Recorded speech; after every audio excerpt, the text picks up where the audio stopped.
یہ جو ہے جو ہندوستان کی بھارتیہ جنتا پارٹی اور راشٹریہ سوائم سیوک سنگھ ہے، ان کے پاس اس وقت جو ہے پارلیمنٹ میں اکثریت ہے، تو اس اکثریت کا استعمال کرتے ہوئے ٹرنی آف دا میجورٹی.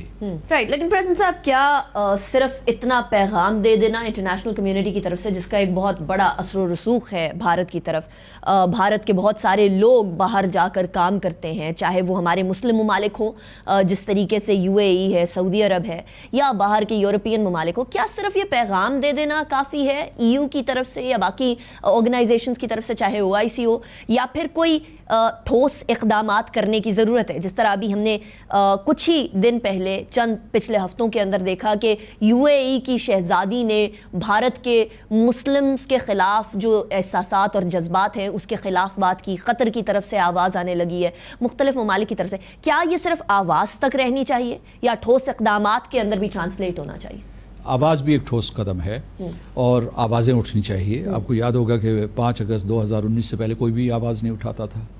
ہم لوگ ہر دروازہ کھٹکھٹاتے تھے اور کشمیر کی رودات سناتے تھے، کشمیر کا المیہ ساری دنیا کے سامنے بیان کرتے تھے. کوئی رد عمل نہیں ہوتا تھا. لیکن 5 اگست 2019 کے بعد لوگ بولے ہیں، کھل کے بولے ہیں، انٹرنیشنل میڈیا بولا ہے، پارلیمنٹس بولی ہیں. عرب اسٹریٹ خاموش تھی اور عرب کے حکمران خاموش تھے، بلکہ وہ جو ہے ہندوستان کا ساتھ دے رہے تھے. ہندوستان کے ساتھ ان کی بہت گہری یکجہتی تھی، ان کے معاشی تعلقات تھے، اپنے ذاتی مراسم تھے ان کے نریندر مودی اور دوسرے لیڈروں کے ساتھ. تو یہ جو آوازیں اٹھ رہی ہیں، یہ جو پیغامات دیے جا رہے ہیں، میں خود جو ہے یورپین پارلیمنٹ میں جاتا تھا 5 اگست 2019 سے پہلے، تو وہ تو کچھ ڈرے سہمے سے رہتے تھے سارے کے سارے ارکان یورپین پارلیمنٹ کے. وہ کبھی ہندوستان کے خلاف بولنے کی جرت نہیں کر سکتے تھے کیونکہ ان کے معاشی مفادات وابستہ تھے.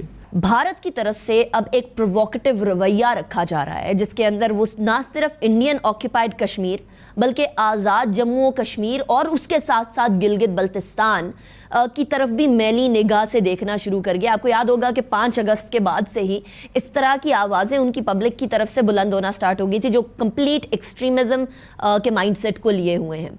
ایسی صورتحال میں آزاد جموں و کشمیر کے حوالے سے، گلگت بلتستان کے حوالے سے جو ابھی ریسنٹ پاسٹ میں انڈیا کی طرف سے سٹیٹمنٹس آ رہی ہیں، آپ ان کو کس طرح سے دیکھتے ہیں؟ دیکھیے، پہلے جو ہے ہندوؤں اور ہندوستان، ہندوؤں اور راشٹریہ سوائم سیوک سنگھ اور BJP کو الگ الگ کیجیے، کیونکہ ہندوؤں کی بڑی تعداد ہے، 1 بلین کے قریب ہیں. یہ سارے کے سارے فسطائی نہیں ہیں، یہ سارے کے سارے RSS کے ماننے والے نہیں ہیں، اس کے پیچھے چلنے والے نہیں ہیں. یہ جو کچھ وحشی پاگل انتہا پسند لوگ ہیں، انہوں نے اپنے آپ کو جو ہے پورے ہندوستان کے اوپر مسلط کر لیا ہے.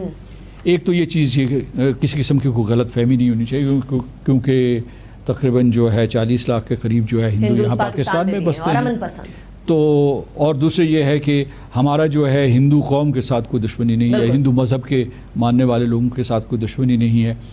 ہماری جنگ ہے اس انتہا پسند سوچ سے، وہ کانگریس کی رہی ہو جب وہ کشمیریوں کو مارتے تھے، یا وہ راشٹریہ سوائم سیوک سنگھ اور بھارتیہ جنتا پارٹی کی ہو. اچھا، آپ نے یہ کہا ہے کہ جی وہ منصوبہ بنا رہے ہیں، آزاد کشمیر و پاکستان کو جو ہے میلی آنکھ سے دیکھ رہے ہیں. ان کی پاکستان کے سلسلے میں کبھی بھی آنکھ صاف نہیں ہوئی، ہمیشہ میلی رہی ہے اور دل میں بھی بغض رہا ہے، اور ذہن ان کا جو ہے منصوبہ بندی کرتا رہا ہے کہ کسی طریقے سے پاکستان کو نقصان پہنچایا جائے.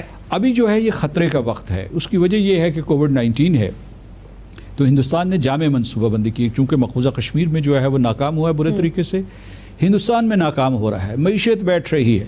تو انہوں نے یہ فیصلہ کیا ہے، یہ جو 2-4 دن پہلے جو ہے ان کے جو آرمی چیف اور اس کے انٹیلیجنس چیف اور اس کے ان کے جو سیاسی باسز ہیں، یہ سارے کے سارے ملے ہیں، نیشنل سیکیورٹی ایڈوائزر انکلوڈڈ. تو انہوں نے ایک منصوبہ بنایا ہے. انہوں نے یہ الزام لگانا شروع کر دیا ہے کہ جو نئی تنظیمیں وہاں بن رہی ہیں مقبوضہ جموں و کشمیر میں مزاحمت کے لیے، وہ پاکستان بنوا رہا ہے. کہ آزاد کشمیر میں ہم نے لانچ پیڈز بنائے ہوئے ہیں، ہم یہاں سے دہشت گرد بھیجیں گے.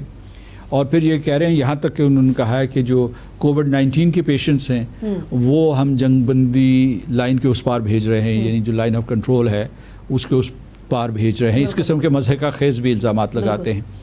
لیکن یہ واضح ہو رہا ہے، جیسے پھر انہوں نے جو ہے گلگت بلتستان اور آزاد کشمیر جو ہے اس کو موسمی نشریات میں شامل کر لیا، یہ تاثر دینے کے لیے کہ یہ علاقے ہندوستان کا حصہ ہیں. ہندوستان میں اس میں یہ مکمل کر لوں